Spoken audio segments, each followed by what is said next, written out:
And welcome back to another episode of Financially Forever After, a love and money podcast. We are your hosts, Lindsay and Brett Schunkweiler, here to give you some relationship love and some financial tips to better your future and partnerships. And what's going on in our lives right now? Anything exciting and new? Well, we just got back from a family trip with your side here over the past couple weeks at Thanksgiving time. So we had some interesting conversations with your side. Let's put it that way. I feel like with my side, there's always some interesting conversations. We're a very open family.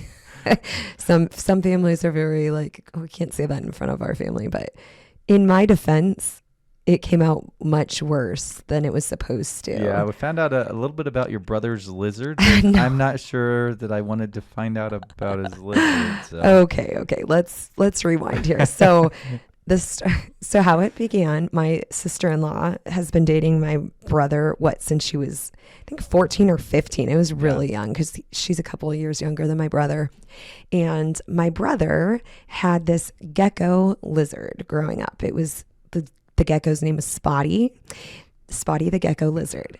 And oftentimes when I would have sleepovers with my friends, my brother's room was in the basement. That's where we usually had our sleepovers. And in the living room, my brother's gecko lizard, Spotty, would conveniently get lost during the sleepovers. So you had a bunch of girls, I think we were middle school at the time, screaming and jumping up on the couches and like scared for their lives. I mean, I wasn't scared of this thing. I grew up with it as well. So it was just like finding this lizard. But my brother just thought it was so hilarious. Yeah, it sounds awesome. It's something that, any brother would do. Course. You got to, torture the sister. And then, hey, if they had, older sister and they got some cute friends, like, why not? Right? I mean, it's a way to chat with them or whatnot. Yeah. So anyway, I was telling everybody there, was like, oh, how nice, this lizard would get often lost during my parties. And I said, oh, Brittany, because she was friends with my sister before she started dating with my brother. And I said, did my brother's lizard conveniently get lost when you would stay over?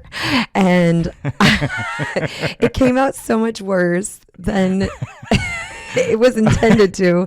So they just thought it was hilarious that my brother conveniently lost his lizard whenever Brittany was staying over. But the best part was my sister, my other sister, that night her husband said to her, should we lose my lizard tonight? Are we going to lose my lizard? We're going to lose my lizard. So yeah. So this is why we are unfiltered, but we are also unfiltered with family stuff, and maybe other people out there are in similar cases over the holidays. There's no filter when it comes to family. You let it all out there, and your family, you love each other regardless, the ups and downs. So yeah, you immediately said it, and we all just burst out laughing. I was pretty Did you good. just ask our sister-in-law if your brother conveniently lost his lizard with her on a sleepover? I'm like, oh. So we got a good long laugh on that one, but poor Spotty, rest in peace. She got cancer and she died, but yeah. So Spotty the lizard. Family time is obviously important during the holidays, but as we talk about relationship stuff, being married, there has its highs and lows. There are some people right now that are maybe struggling in their relationship. Maybe they're questioning, is this right to stay in this relationship if it's not?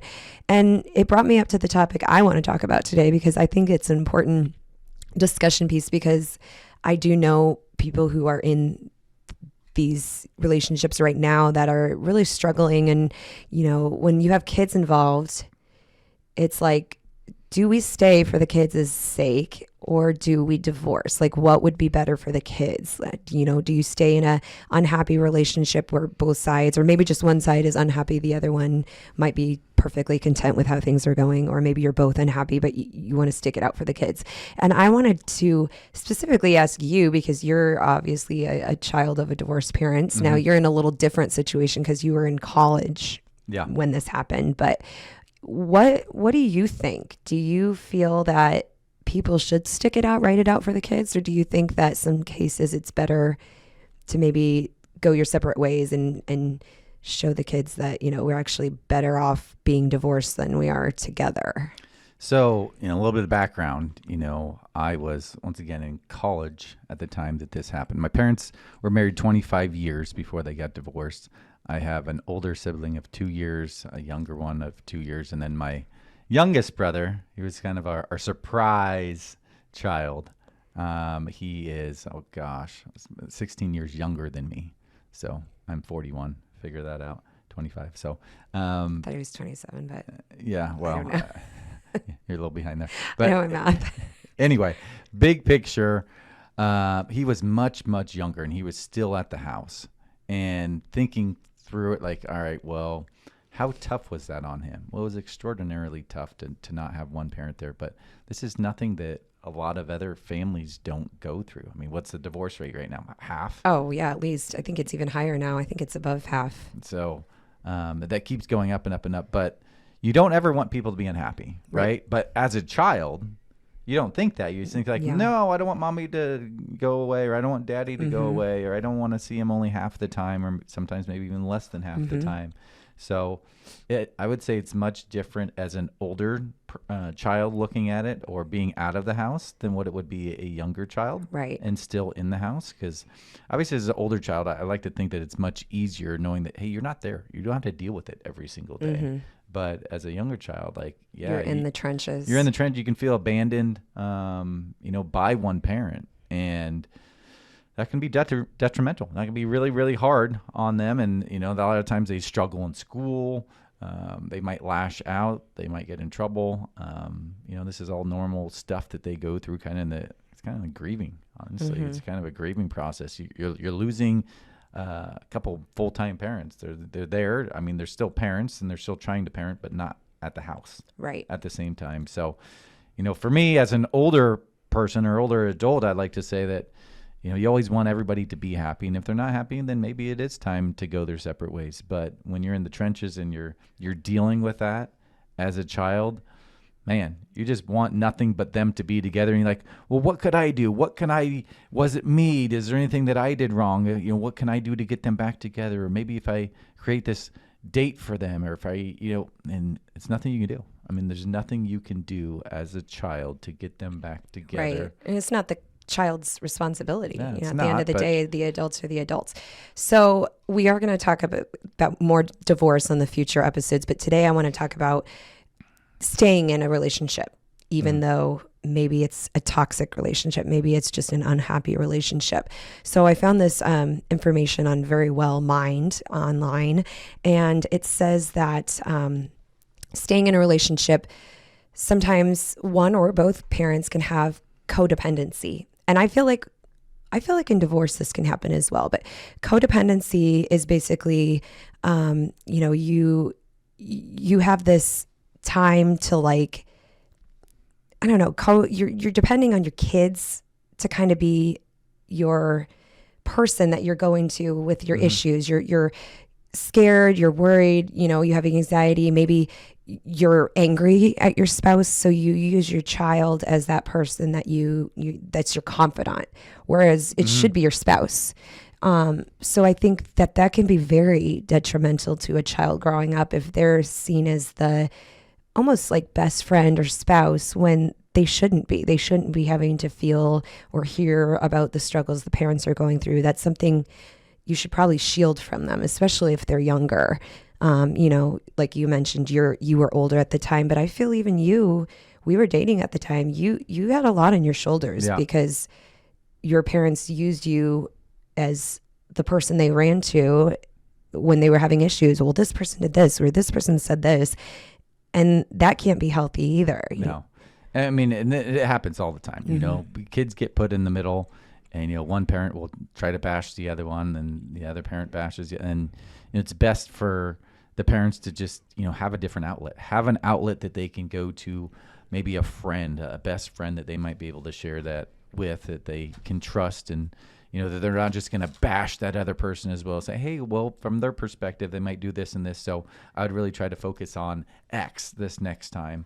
But to find a person other than a child that you can share that with, that once again does not bash the other person, but tries to find a perspective to make the situation better. Now I say, all right, well, obviously as being a friend, you want to agree with them. You want to say, yeah, I know how you're feeling, but maybe that's the best thing to say. Yeah, I can understand where you're coming from. I that's got to be a really, really tough situation to go through, and just kind of be there, right? It's kind of like a death of somebody that you love. Mm-hmm. You know, we've had pastors before say, hey, you know what? There's no right thing you can say to somebody to make them feel better. It's just kind of being there. You know, give them a hug, be there, let them grieve the way that they need to grieve. And the same can be true for maybe a best friend of somebody going through a divorce.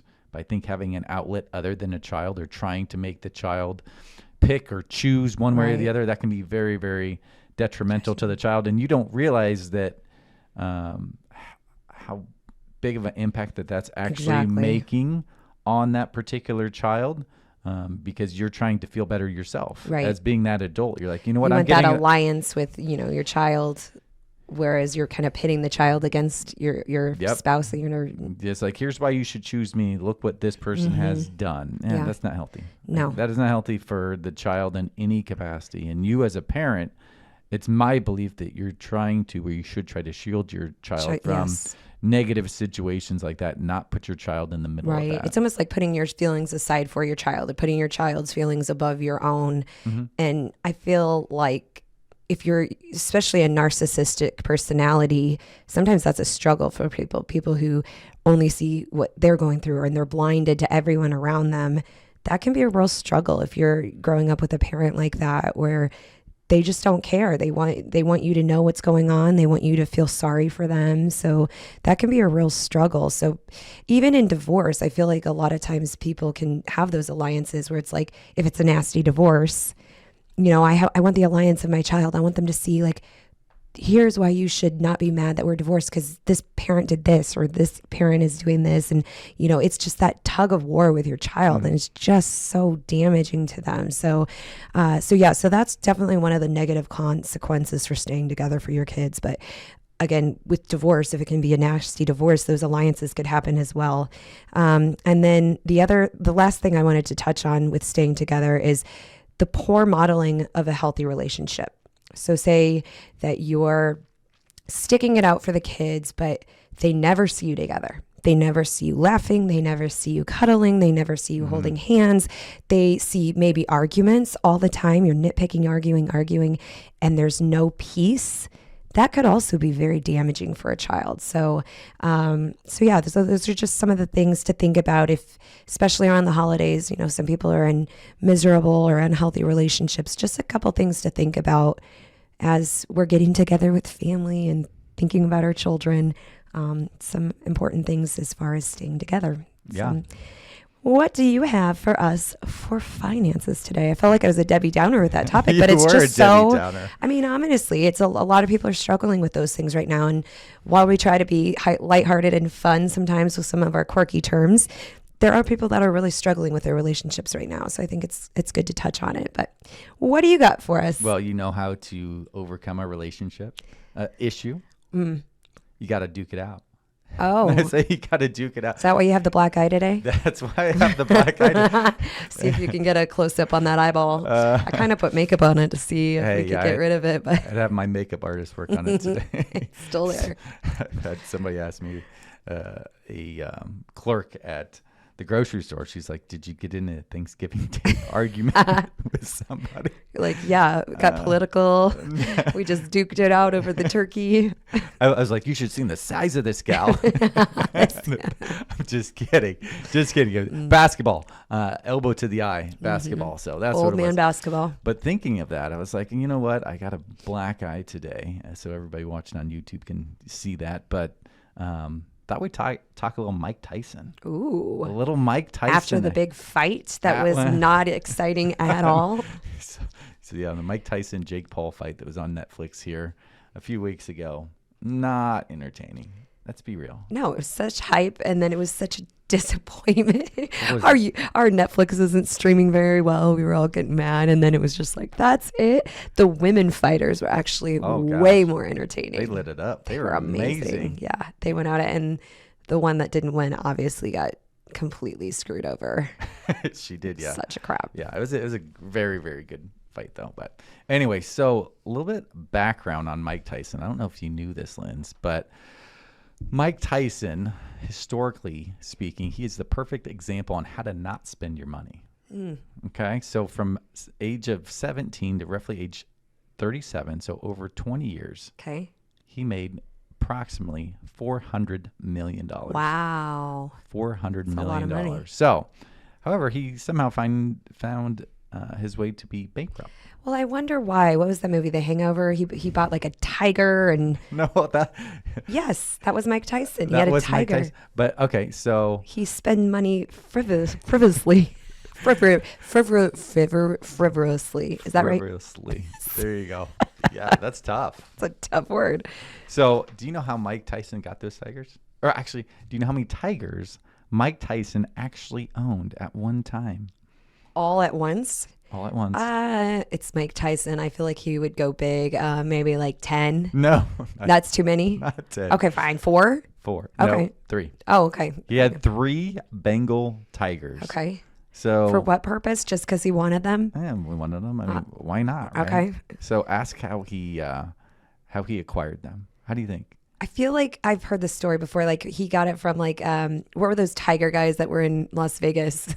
They were like that magic show, but they had tigers.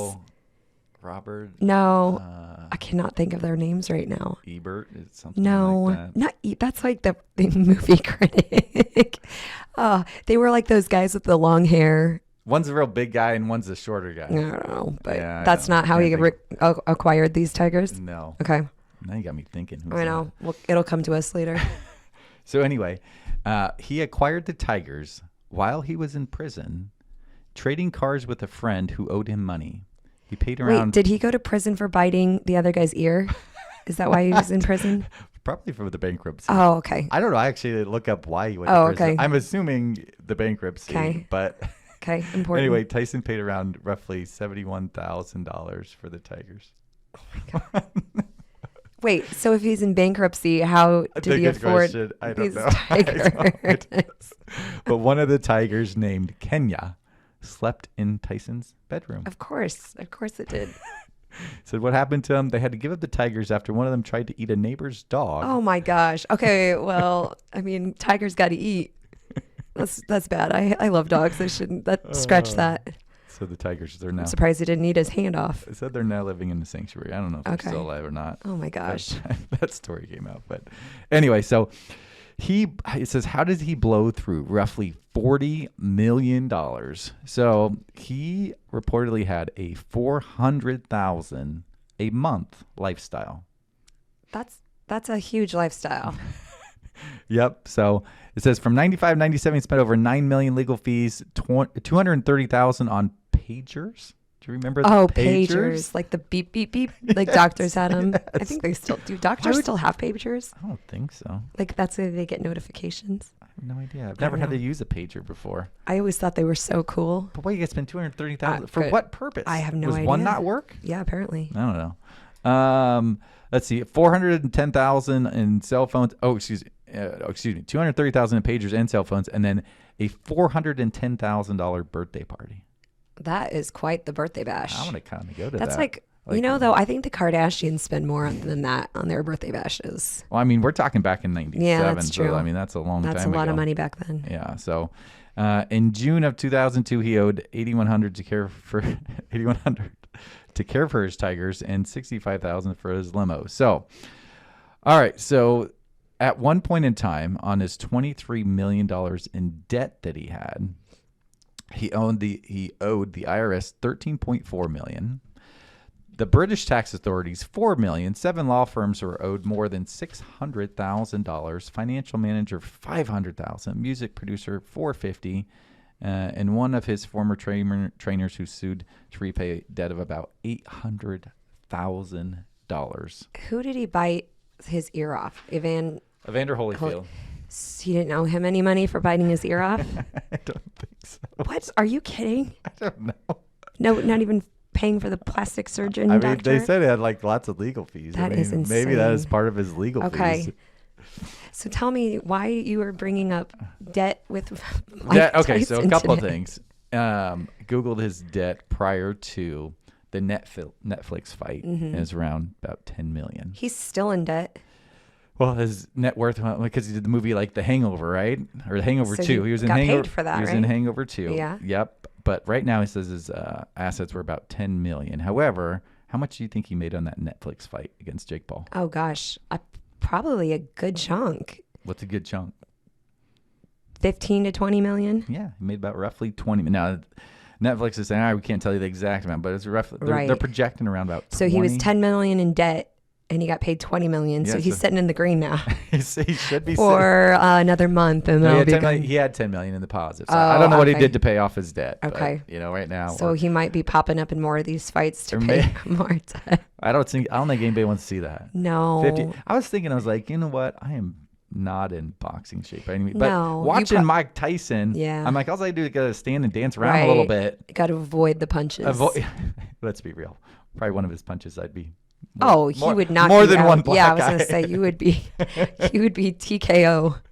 But he wasn't moving too quick. Right. I mean, what do you expect? He's 58. So tell us, wise financial advisor, what is the moral of the story? Moral of the story is you need to live within your means. Oh. Okay. And So don't buy 4 tigers. Yeah, don't buy 3 Bengal tigers. And you would say, what's some ways to live within the means? No one likes a budget. You don't like a budget. Well, I don't like, because some months are different, so budgets are very restricting, but I see obviously the value.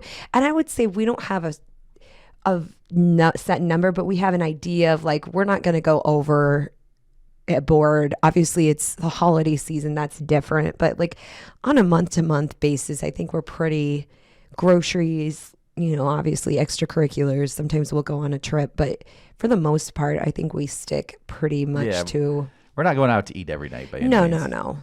We got kids' activities to go all over the place. Yeah. So, but yeah, no one likes a budget. You might say, well, what are some ways that I can save? What are some ways that we can actually build up some savings so we don't have to worry anymore about, all right, I don't have money built up. I don't have money built up in my checking or savings. And now I do need to charge something on the credit card because the washer or the dryer or the water heater went out or whatever it is. And this was an expensive month. So some ways to do it is you can actually gradually start saving. So you might say, all right, well, did you get a raise this past year? And a lot of times, employers will give a raise. All right, so if they give a 5% raise, let's say, maybe take 1 or 2% and take that and put that additionally savings into your 401k or your Roth IRA or some type of retirement account.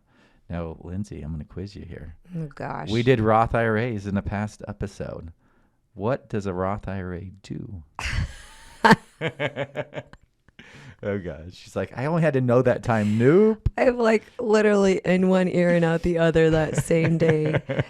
Oh my gosh. I feel like, okay, it's something about taxes where you can not be taxed. Wait, you can be taxed up front, but then when you go to pull it out later down the road, then it's tax-free or something like that. Yeah, so it's money, and you have to have an earned income to do it. If you make over, roughly in 2024, over $230,000 as a married couple or $146,000 as a single individual, it's phased out a little bit after that, but for the most part, you can't do a Roth anymore. So once you make so much money, you can't do that anymore. But it's a great way to save some money tax-free. So you put the money in there. You can do up to $7,000 if you're under the age of 50, $8,000 if you're over age of 50. But that grows tax-free. You can get it out tax-free. So that's a great way to help start saving for retirement. But any way that you can gradually help build up the checking and savings, you will hopefully help avoid becoming the next Mike Tyson. Although he probably made too much to do a Roth IRA. He would have made too much to do a Roth IRA. Right. He could have saved in a lot of different ways. Right. And I don't think too many of us have the issue of making $20 million in a Either fight had here or a there. terrible financial advisor or he just didn't listen to his financial advisor. One of the two. Let's be real. He made a lot of very, very poor financial choice. Yeah. A $400,000 a month lifestyle. Yeah, that's excessive. Yeah, there's some issues going on there. So, moral of the story: don't spend $400,000 this Christmas on frivolous things like tigers. You might be fighting Jake Paul. If that's the case, you'll be in debt. You don't want to go against that guy. He looked pretty good. Yeah, he did. Very good tips for financials and saving over the holidays and just in the future. So, if people have questions questions regarding finances or relationships, where can they ask those questions, Brett?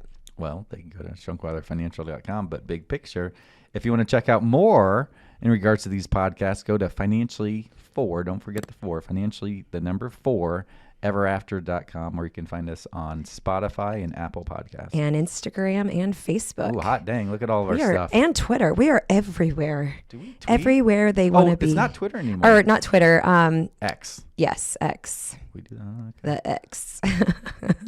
All right. Thanks for joining us today, and we'll see you on future episodes.